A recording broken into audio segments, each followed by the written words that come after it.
Одоогоос 10 жилийн өмнө манай улсад 160 гаруй улсыг нэгтгэж чадсан GS1 системд нэгдэн орж, даяар шиг албачлалын эгнээнд нэгдсэн. GS1 систем нь Дэлхийг Аазны шүлс шиг хэрж, эрүүл мэнд, гайл, боловсрол, хөдөө аж ахуйгээд улс орны нэгэн чухал салбаруудыг хамарч чаджээ. Үүнтэй зэрэгцээд 1 сая гаруй компани хэрэглэж, дэлхийн нийт эдийн засгийн 90%-ийг зураасан кодны системд хамруулж чадсан байна.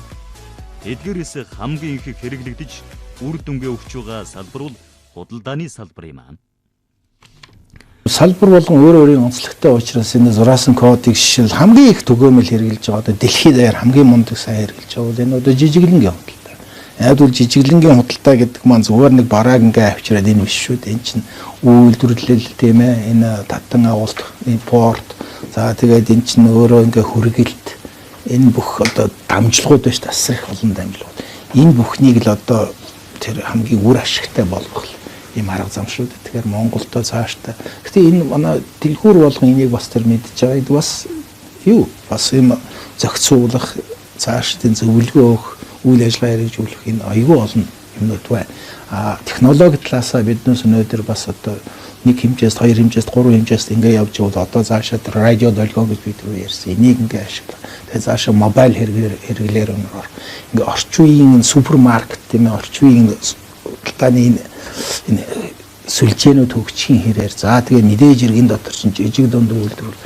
За одоо ингээ Монголын одоо жишээлбэл үйлдвэржилтийн хөгжлийг харахад бол ингээ эднээс чинь бүгд логистик энэ төр мартаж. Гэтэл логистик дээр бас энэ замын зургийг яаж тусах вэ гэдэг юм.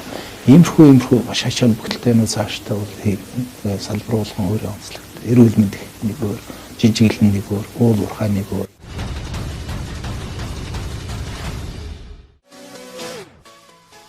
Манай улсын хэмжээнд худалдаа үйлчилгээний чиглэлээр олон компани байдаг. Тэр дундаас энэ удаагийн дугаартаа Новин холдингийг сонгож, зураасан кодыг хэрхэн үйлчилгээ үйлдвэрлэлдээ нэвтрүүлснийг танилцуулъя. Новин холдинг компани 1998 оноос баркод буюу энэ зураасан кодыг нэвтрүүлж эхэлсэн юм аа. Интерактив компаниар бид нэр худалдаа үйлчилгээний үйл ажиллагааг автоматжуулахын програм хийлгэсэн. Энэ програмдаа бол энэ баркодыг ашиглах энийг суулгаж өгсөн юм аа. Тэрнээс хойш одоо манай дэлгүүрүүдээр борлогдож байгаа бүх бараа бүтээгдэхүүн баркодтай болсон. Харин 2003 оноос одоо энэ дэмбэрэл дарга за тэр цэвэрлсэн эднэр бол одоо энэ баркод нэвтрүүлэх ажлыг Монгол улсын хэмжээнд одоо санаачилж эрен бараа бүтээгдэхүүнд ийм код өгдөг болсон. За энэ манай үйл ажиллагаанд бас их тааламжтай үр дүн үзүүлсэн юм аа. Өдөр тутам ер нь байнга харилцан нийлэх дотоодын үйлдвэрлэгч компаниуд импорт бараануудыг авахтаа дандаа барааныхаа зураасан кодыг ашиглаж бүртгэл тооцоол хийж явдаг. Энэ зураасан кодыг бол яг хавдар тухайн барааны зураасан кодыг уншуулаа бүх барааныхаа тоо хэмжээг оруулаад явдаг. Энэ нь бол яг хөө иргэд нэг хүн хүчнийхээ цагийг бол айгүй хэмж явж яадаг. Нэг хүрсэн бараагаа зөв бүртгэх эргээд энэ сканерт орж ирсэн мэдээлэл бол компьютертэй холбооч шууд орлого авсан тухай дээр одоо яг хичнээн төвд ямар бараа бүтээгдэхүүнд орлого авдаг орлогынхаа падаануудыг бол бүртгэж явчихдаг. Эргээд бараа маань буцаад болоод ямар нэгэн байдлаар гарлаа. Өөр манайх орон нутаг хөдөө орон нутгууд салбаруудаа бол төвлөлт хийдэг. Тэр үед бүх дандаа энэ барааныхаа зураасан кодуудыг ашиглаж ерөөсөө барааныхаа материал орлого зарлагын хөтөлбөрийг бол бүртгэжээдэг. За задгаа бараа буюу тогтмол ус битгүүдэд бараан дээр хуучин бол нэг хүртэл барааныхаа жинг бичин, барааныхаа кодыг хичээл цаг хугацаа их ордог гэсэн бол одоо бол яг үхээр тухайн барааныхаа кодыг хийлээ. Тэгээд энэ код маань өөрөө юм зураасан кодтай барааныхаа хэмжээтэй үн эгчтэй гардаг. Энэ яг үхээр эргээд энэ дээр хөтлөөгч ажилтнууд маань бараа кодоо тоогоо буруу зөрүү шив грамын алдаа гаргах кассан дээр очиод бас хурдан түрүүн хүч явах гэдэг тохиолдож байгаа. Кассан дээр болохоор энэ зураасан кодыг уншуулаад гаргахад тухайн барааны маань нэгж үн тоо хэмжээнүүд бүгд гарчдаг. Дахид ерөөсөө тоог хэмжээний грамм ямар нэгэн байдлаар гараар оруулах шаардлагагүй болж байгаа. Энэ зураасан кодыг бараа материал, бараа бүтээгдэхүүнд хэрэглэхээс гадна бас худалдаа авагчийн гар тээшинд бас хэрэгжилж байгаа. Жишээ манай дээр энэ гар тээшийг шууд худалдаа авагч өөрөө одоо вилла гаргаад тэгээд биелэн гарч ирж байна. Ингээд ингээд эндээ бол тээшээ хийх зорилттой. Тэгээд тээшээ хийхдээ шууд ингээ хийчихэд дараа нь одоо авахтаа хөө энийг зураасан кодныхаа энийг уншуулад ингээд эндээс тээшээ авах юм аа. Ийм ач холбогдолтой. Одоо энэ нь бас худалдаа авагчийн болоод одоо бидний үйл ажиллагаа одоо ажиллагаа хэмнэсэн ийм бас хэлбэрчилсэн ийм одоо ололттой давуу талтай.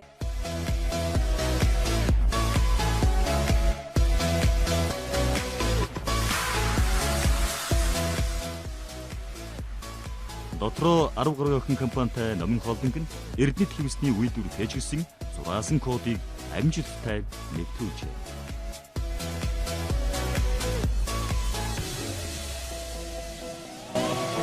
За манай нийслэл хот болоод хөдөө орон нутгийн бүх салбарууд энэ зураасан код нэвтэрсэн байгаа л да.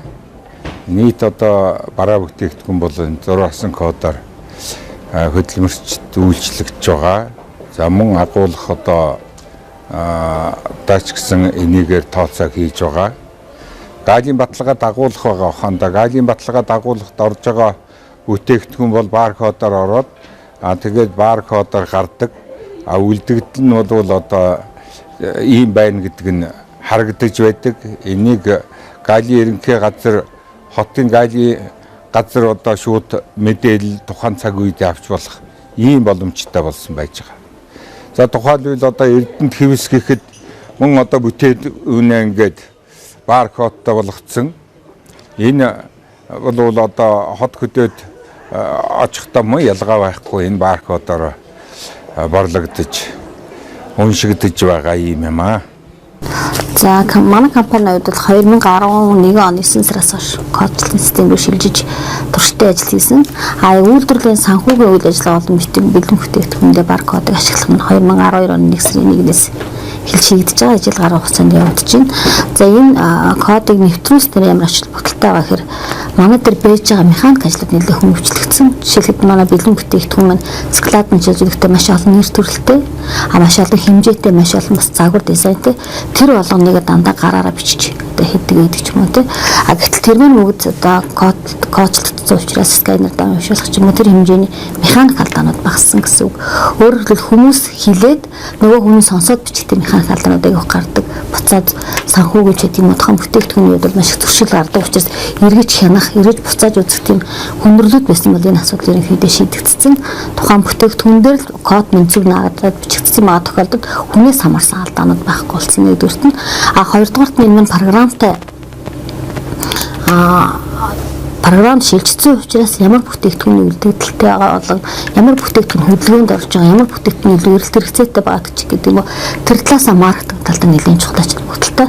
Нөгөө талаасаа санхүү талдаа бол бүртгэл айл хормын зүй явагдах юм ач холбогдолтой байгаа. Одоо үйлдвэрлэлийн хувьд бол өнөөдөр бэлэн бүтээгдэхүүн дээр байгаа ч дотоод дуусаагүй үйлдвэрлэл болон бусад бараа материал дээр кочлын системийг ашиглах, дотоод баркодыг бий болгох гэдэг дээр бол гол анхаарч ажиллаж байна. Энэ дээр жишээлбэл складанд байгаа бараа материалуудад хүмүүс хэлбэг байдаг ч юм. Хэмжлэлт нь бараа материалуудыг кочлох тэгснээрээ тухайн бараа материалын үлдэгдлийг хянах, орлого зарлагын гүйлгийг хянах, мөн ямар бүтээгдэхүүн болон ямар бараа материал үйлдвэрт хамгийн хэрэглэгддэг, ямар бараа материал өрөөснийг 2 удаа хэрэглэгдэх ч юм уу тэр судалгаануудыг хийхэд иж өрн боломжтой. Нөгөө талаас үйлдвэр дээр байгаа санхүүгийн үйл ажиллагаа маань хугацаатай байж учраас тэр хугацааг айлгаар богиносгох хүмүүсийн механика одоо ажлын алдаануудыг алдаагүй болгох ч гэдэм үү ийм ач холбогдолтой байсан. Манай компанид бол 5 үйлдвэртэй үндсэн 5 үйлдвэрийн үйлдвэрлэн гаргаж байгаа бүтээгдэхүүний тоо хэмжээний хувьд бол их нэр төрлийн хувьд их тэд нэр төрлийн дотор загвар дизайн их хөвтэй учраас энэ олон механик ажиллагаанууд бол кочлын систем бол нэлээ одоо юутай даваа талтай мөн тухайн бүтээгдэхүүний нийтүр загвар асуудал үнийн асуудал өөрчлөгддөг. Энэ болгонд кодтой учраас ялгах нөгөөт нь буруу шивдэх, буруу үнэлэх эсвэл өндөр ямар нэгэн алдаа гарах асуудлууд байхгүй болж байгаа. Манай компани одоо санхүү болон маркетинг одоо ер нь бол үйлдвэрлэлийн хувьд бол коучинг системийг улам боловсруулах болгох, дотоодын баркодын програм хийлгэх, мөн Diamond болон энэ санхүүгийнхаа програмтай уялдуулах тэр тал дээр бол нэлээд анхаарал тавьж ажиллаж байна. Өнөөдрийн байдлаар бид нар баркод болон бүтээгдэхүүнийхөө коуч төр дотоод програмчлалыг ажиллаж байгаа. Энэ нь бас нэлээд дэвшилттэй ач холбогдолтой явагдаж байна. Тэнийг олон боловсронгуй болох бүтээгдэхүүн болгондоо болон өөрөөр хэлбэл үйлдвэр болгоны бүтээгдэхүүндээ хийх ингэснээрээ шинэ гарч байгаа бүтээгдэхүүний код давхардахгүй байх, бараа материалын код давхардахгүй байх гэдэг асуудлууд бол хийж өрн шийдэгдэнэ гэж бодож байна.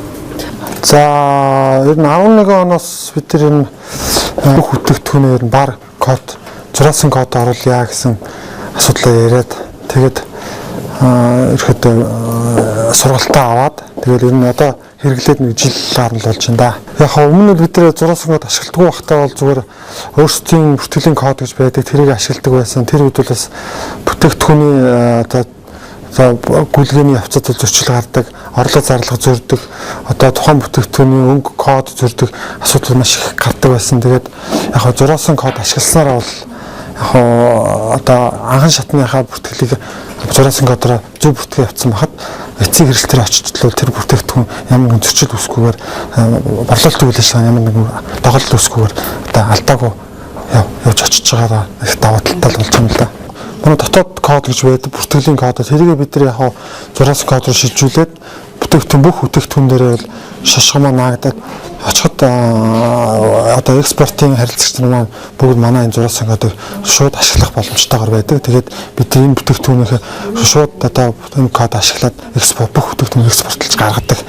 Цаад одоо экспортын бүх компани манай кодыг ашиглаад өөрсдийнхөө бас санхүүгийн бүртгэлдээ шууд хүлээж аваад ашиглах тийм боломжтой байдаг. Тэрнүүд бол бас даваа талтай л байгаа л да. Анхан шатны бүтээлийг хийж байгаа нярв болон мастерууд дээр нь дунд шатны менежерүүд, борлуулалтын менежерүүд бүгд одоо програмаараа үлдэгдэл болон гүйлгээ худалдааныхаа бүх үйл ажиллагааг тэр програмаараа зураасан кодоор хянаад хаана хэний бараа аль салбар дээр байна гэдгийг хянах боломжтой байдаг.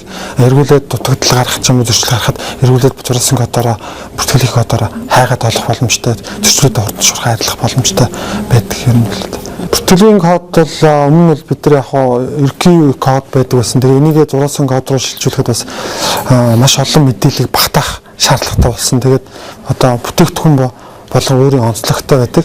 Хевснийг өөрийн онцлогтой шахаа болон бос. Тэгээ энэ бүтээгдэхүүний онцлогуудыг тэр кодныхоо бүртгэлээрээ шингээгээд энийг эргүүлээд бид нар зураасан код руугаа ингэж хөрвүүлж явахд бол бас яг одоо бүх мэдээлэл багтаахад бас жоохон хөвгтөл байсан л та. Тэгээ яг ерөөхдөө бүх нэг форматанд нэг одоо сегментэнд оруулаад тэгээ тэрийг бүгдийг нэг утганд оруулаад тэгээ нэг утгаараа би эргээд кодуудаа их таних боломжтойгоор кодод зохиож яг бид тэр арга замаа олсон. Тэгээ тэрийг бүртгэлийн кодоо баг код руугаа шилжүүлээд ашигласан. Яг хандаа бол хүндрэл зохиогдол хүндрэл гарч ирсэн боловч одоо бол бид нар ашиглаад ингээд жил гарсан болцсон бол одоо л ямар ч асуудалгүй ажил бол явагдчихлаа.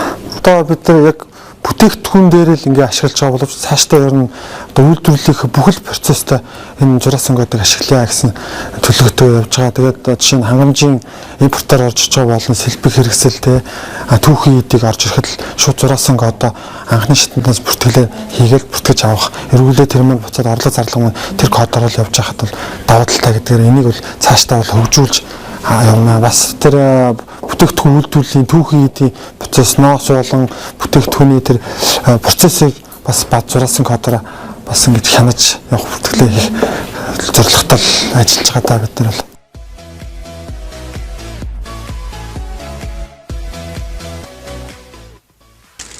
Зураасан кодыг манай улсын төрийн болон хувийн хвшлийн байгууллагууд хэрхэн үйл ажиллагаанд нэвтрүүлсэн талаарх танилцуулж байгаа нэвтрүүлгийн 6 дахь дугаараар та бүхэнд Nogin Holding компанийг танилцуулна.